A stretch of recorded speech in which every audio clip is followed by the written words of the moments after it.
pernah bisa melakukan apa yang seharusnya ku inginkan, karena memang kau bukan milikku. Sesungguhnya ku tak rela jika kau tetap bersama dirinya. Hempaskan cinta yang ku beri, semampunya ku mencoba tetap setia menjaga segalanya demi cinta yang tak pernah berakhir.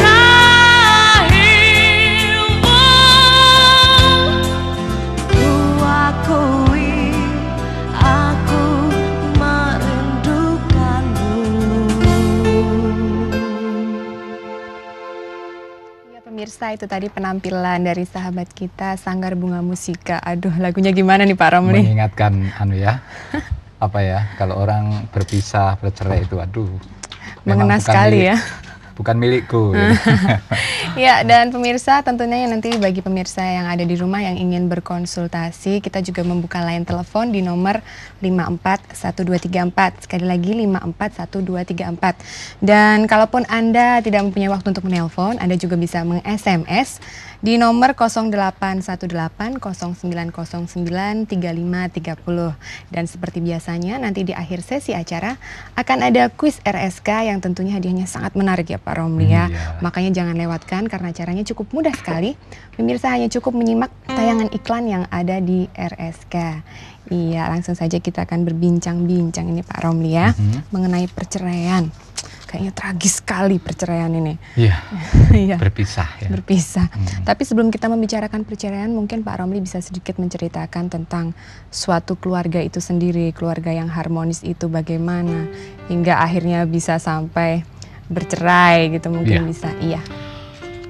Tentu saya pernah ingat ketika seseorang mau menjalani kehidupan berkeluarga, bahwa orang itu diperlukan satu kesiapan mental, bahwa masuk dalam kehidupan berkeluarga atau perkawinan, ini ibaratnya kita harus berani seperti membeli kartu, atau kita gambling gitu ya, seperti itu ya. Sehingga apa yang kita bayangkan semua serba indah, ternyata di sana ternyata banyak sekali perbedaannya. Bahkan mungkin ketika Anda tidak siap menghadapi perbedaan-perbedaan yang muncul setiap saat, baru kira-kira Anda di sini ada yang kira-kira tidak tahan dengan pola-pola yang terjadi di dalam kehidupan keluarga itu, sehingga ada yang sampai tidak lulus dan bercerai. Jadi tidak sekolah saja yang tidak lulus, tapi berkeluarga juga ya Pak ya. Ya mungkin ada hal-hal tersendiri yang terjadi dalam keluarga, mungkin pemicu-pemicu ataupun hal-hal yang bisa menyebabkan suatu perceraian. Mungkin selain pertengkaran, mungkin itu sudah wajar ya Pak ya. Orang bisa terjadi perceraian, di antara pemicunya adalah pertama mungkin perselingkuhan ya, atau orang tidak lagi komitmen tadi terhadap posisinya sebagai keluarga.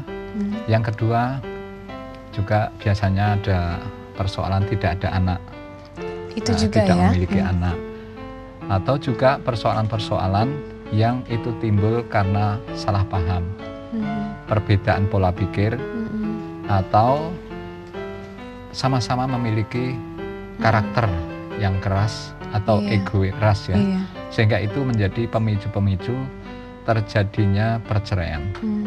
Jadi mungkin hal-hal yang kecil lama-lama bisa menjadi besar dan bisa juga sampai ke hal perceraian ya Pak ya. Dan ya untuk masalah perceraian ini kita harus sering merenungkan ya, karena hanya satu kata perceraian tetapi mempunyai dampak yang luar biasa terhadap kehidupan psikologis, kejiwaan, baik itu suami ataupun istri, atau juga anak-anak ya. Kalau boleh tahu tuh dampak-dampak mungkin yang terjadi dalam keluarga itu sendiri, mungkin Pak Romli bisa memberikan. Biasanya perceraian itu sebagian besar ya, menyisakan rasa dendam, sakit hati, belum lagi nanti konflik masalah gonogini, belum lagi konflik sampai ke pengadilan. Itu kan menyisakan sesuatu yang tidak nyaman. Nah, yang paling mendalam akibatnya adalah anak-anak akan dibekali sesuatu pengalaman yang pahit bagi anak itu sendiri. Saya yakin ketika bapak atau ibu berpikir untuk bercerai, terpikir kira-kira anak seperti apa nanti, kondisi yang dirasakan anak ini, keadaannya dari sang anak banyak sendiri. Sekali kita tidak memikirkan psikologis anak ini, perasaan anak ini, sehingga ini akibat dari perceraian itu anak kadang-kadang menjadi tidak ada motivasi lagi. Yang tadinya belajar sekolah atau apa ya, itu menjadi mandek. Yang tadinya mungkin semangat atau apa, mandek. Karena kondisi-kondisi orang-orang yang dicintainya harus berpisah. Ya, ini menjadikan anak-anak kehilangan figur, kehilangan semangat, kehilangan motivasi. Bahkan bisa timbul suatu depresi atau stressing. Benar ya. Jadi saya pikir orang boleh saja bercerai, tapi marilah kita pikirkan mungkin tidak cukup sekali, 2 kali, 1000 kali. Tetap harus memikirkan perkembangan sang anak juga ya Pak ya. Mungkin Bapak juga bisa memberikan sedikit penjelasan atau bercerita selama ini di RSK yang terjadi kasus-kasus perceraian seperti ini biasanya sering dialami. Oleh perceraian itu memang sesuatu yang tentu boleh ya, tapi itu dilakukan benar-benar dalam kondisi yang memang tepat dan memungkinkan untuk itu. Dan kalaupun itu terjadi, kita harus berbicara dengan anak itu. Anak-anak harus mengerti kenapa harus bercerai. Itu mengerti. Di ruang sahabat keluarga yang paling menonjol, orang-orang bercerai karena memang tidak ada kesamaan visi misi ya. Kehidupan suami istri yang sudah kehilangan visi misi, atau kalau dalam Islam itu namanya sahadat. Jadi orang tidak lagi memiliki sahadat di dalam berkeluarga itu. Mungkin suami mempunyai visi misi yang berbeda dengan istri, ini juga bisa berakibat bercerai. Kemudian suami selingkuh.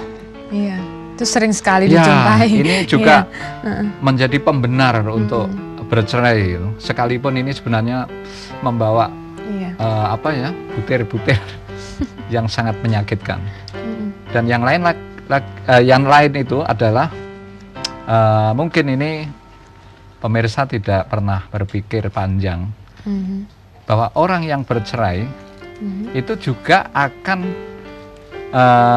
menimbulkan semacam warisan kepada anak-anak kita, yang tentunya mereka nanti juga ada salah satu anak yang akan meniru dari orang tuanya untuk bercerai.